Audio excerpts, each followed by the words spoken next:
Trying to figure out how it is you do what you do. How you done what you did. Living downtown, copping paintings, and talking like you spend summers at the inkwell.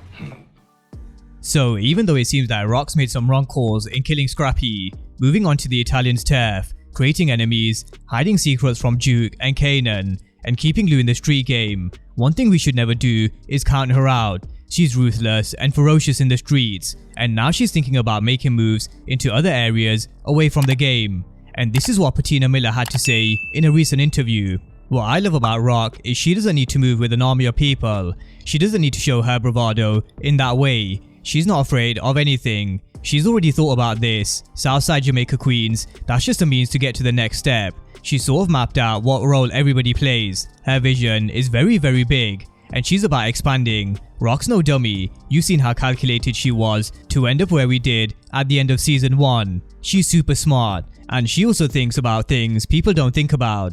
And it's the vision and tough exterior which really impressed Sal Baselli. But even though he was impressed and he respects her for not backing down, it doesn't mean that he's gonna back down either. We're gonna see him making a move in episode 5. But regardless of her being scared of no one, everybody needs an alliance, because you can't do everything yourself, especially when you're up against the Italian mafia. And this is why I think there could be more to Cartier than we first thought. Now, when we were first introduced to Cartier, he was connected to Ziza, and he also took a liking to Rock. But this was his character description before season 2.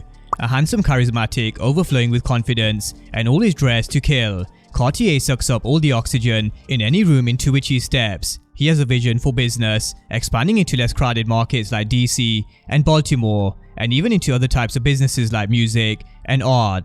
Now, even though nothing gave it away at the fact he's in the street game, when Rock first saw him, she said she knew who he was, and that should have been a dead giveaway. Cartier is not just into music and art, but he's also in the game. In the gallery, I'm Cartier. On the streets, I'm still Cartier. I just roll a lot harder.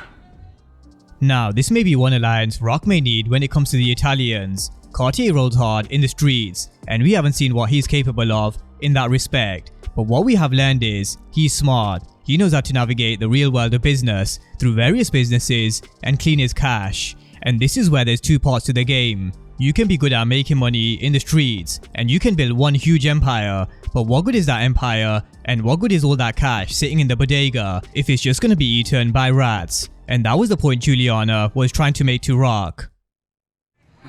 You have all this money sitting here. Why don't you spend it?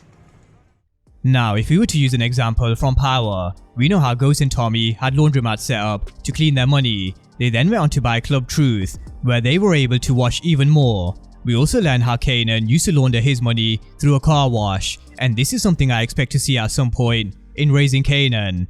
But coming back to Rock, she may be buying a big house in a fancy neighborhood, but she's still gonna have a boatload of cash sitting at the bodega, and this is where Cartier comes in. She wants to learn how he does what he does, but where he may help Rock in terms of her money issues, this is gonna create problems for Lou in the music studio, and this is what Malcolm Mays had to say on his relationship with Cartier. Omar is basically the manager and a family member of Ziza, who's an artist I signed. He and I come into conflict often. At first it seems like he's a homie, but I think there's gonna be a conflict later on because he's so slick, and Lou isn't with that slick shit. And Crown Camacho is also in the equation, so it does get real. He is prepared for conflict, but what he's not prepared for is manipulation behind the scenes, mechanizing, and people plotting. The Game of Thrones type of shit. He's not with all that. So with that being said, we need to keep our eyes on this conflict between Cartier and Lou in my opinion. And in my last video, I made a point of how Rock has been fronting money for the music studio and how we could see a debt to equity swap. But an angle which I didn't consider was Cartier. But after these quotes from Malcolm Mays, who plays Lou, I can see how he could also be involved and how he helps Rock clean her money through the record label. So Cartier's slick moves and manipulation behind the scenes with Rock's involvement in the label is one to watch, because it definitely will cause some conflict with Lou, and no doubt Crown will be involved as well. But drop all your thoughts down below on Cartier and Rock's partnership and how we could see them make moves behind Lou's back. Drop all your thoughts down below in the comment section, and of course if you are new to the channel and you haven't done so already, then remember to smash the subscribe button if you want to see everything Power Book 3 and Power Universe related.